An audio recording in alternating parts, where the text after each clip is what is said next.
Sandro Tonali to Tottenham Hotspur. Here we go. Video is brought to you by Think Landscaping.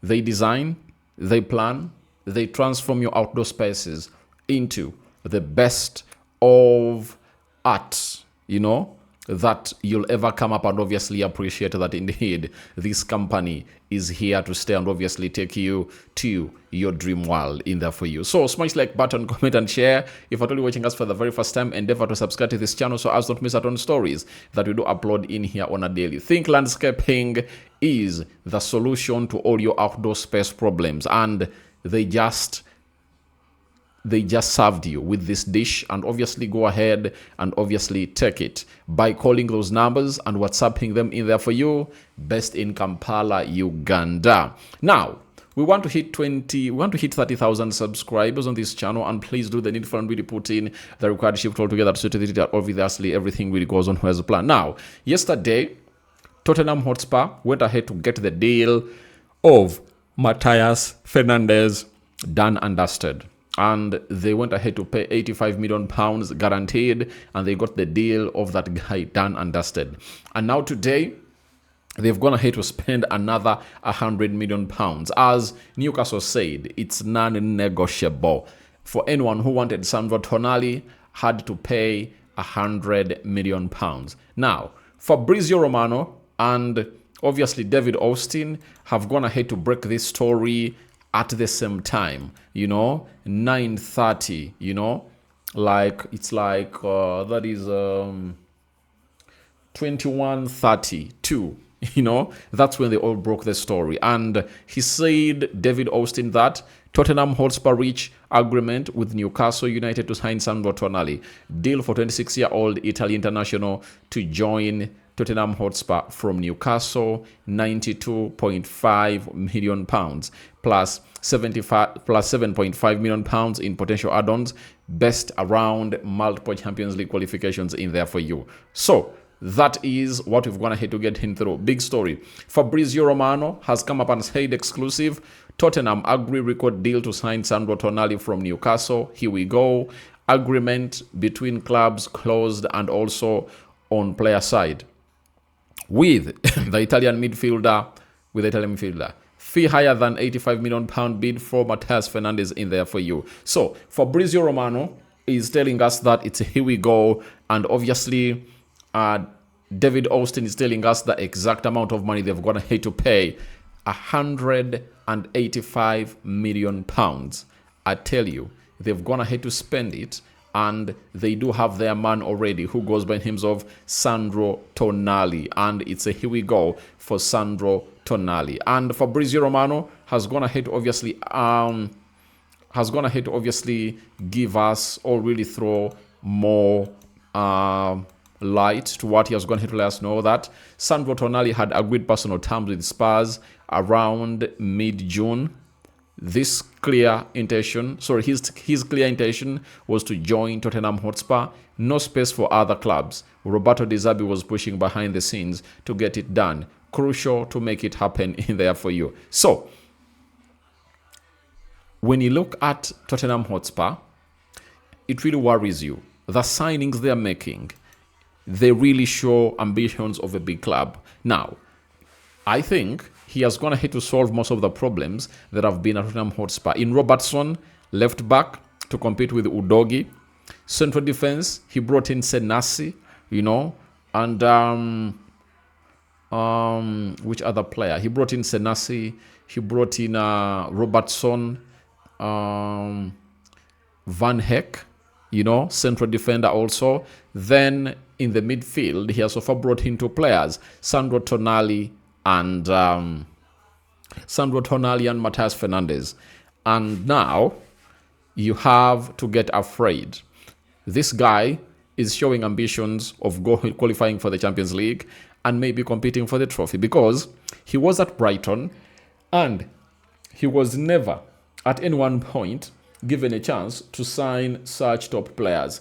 But him coming in here at a club known as Tottenham Hotspur, they are getting him classy and world-class players, because for me, Sandro Tonali is world-class. I tell you, he is a world-class player, and he is really doing wonders in there for you. So here we go. Second, here we go in 2 days.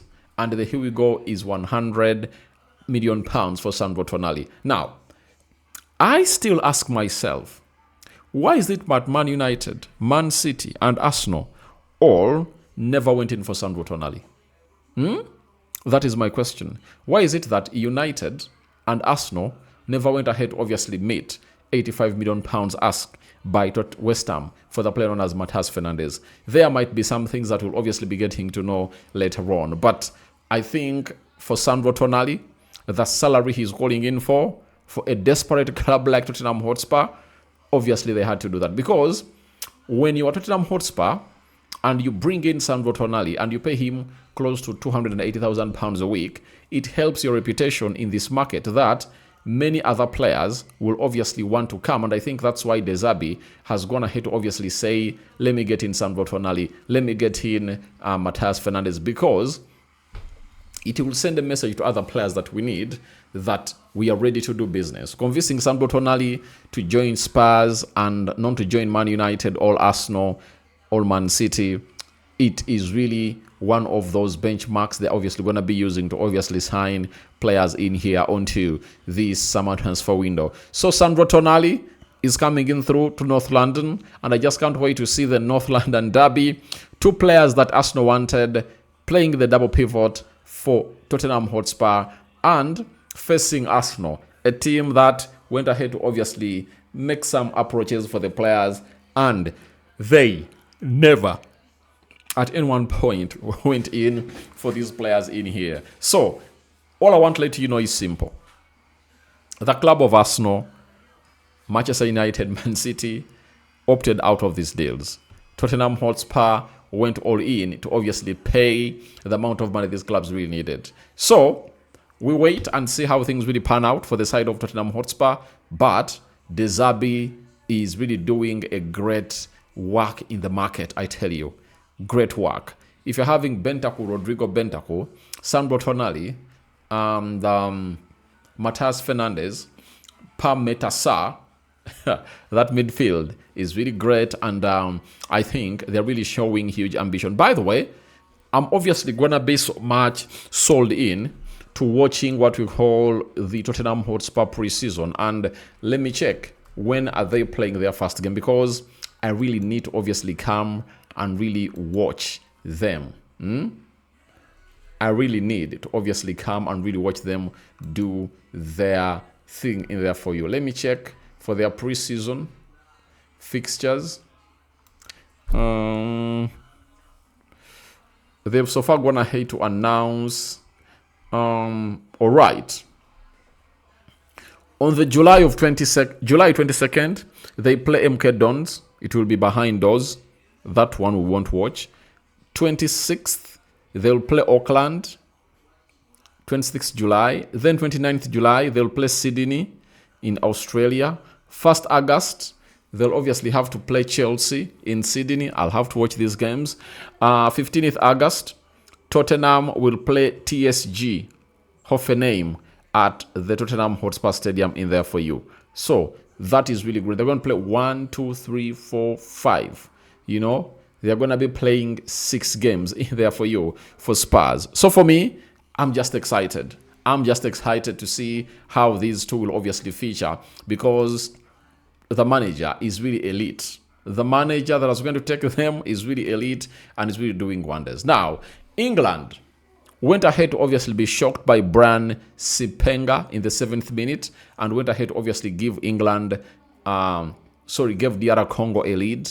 And they had to play for 66 minutes to see to it that they leveled the game through Harry Kane in there for you. And 11 minutes later, Harry Kane went ahead to obviously give England their first lead in this game until it ended 2-1 in there for you. But it was a joy to watch. Guys, I tell you, I now understand why FIFA was right to obviously expand this edition of the World Cup. Guys, we are looking at teams like Sierra Leone giving hard time to Spain and so on and so forth. Look at DR Congo and how they've gone ahead to make it hard for a team known as England in there for you. So let's wait and see how things pan out. England is through, and they're obviously going to be playing Mexico in there for you. So we wait to see what happens between England and Mexico. Mexico, obviously, is part of the hosts, and they're obviously going to be playing in their stadium that capacitates close to 90,000 people. So we don't know how everything will go on as planned, but indeed, England versus Mexico in there for you. Senegal is obviously going to be taking on Belgium, and the lineups are obviously out. Courtois in goal. 4-2-3-1 is the system. Castegane right back. D. Saipa left back. Then Theater and Macheli in the central defense. Van Aken and Judith Hidemans, double pivot. Jeremy Doku back after his wife gave birth and missed out on, I think, 2 games. He's really back for this one. Very important. Leandro Trossard, left attacking midfielder. Kevin De Bruyne, central attacking midfielder. And Kateleyere leading the line for the side of Belgium in there for you. Now, from there, you obviously have to go to the side of Senegal, a team that disappointed me hugely. I thought they would be playing at the same levels with Morocco, but to my shock, I only saw other teams really bringing up the game like Morocco, DR Congo, Cape Verde, and many others. But this team called Senegal disappointed. Let me see what they do today. Obviously, in goal, they do have Diao. I don't know what's wrong with what's the name of that goalkeeper that was at Chelsea? I've forgotten his name. Right back, obviously, Diata. Left back, Jacobos, Diakate, and Sisi. Obviously, they've been conceding very many goals, and it looks like the captain, Koulibaly, and the goalkeeper, the manager is like, please get out, Gueye, Diarra, and Gueye. That is the midfield 3.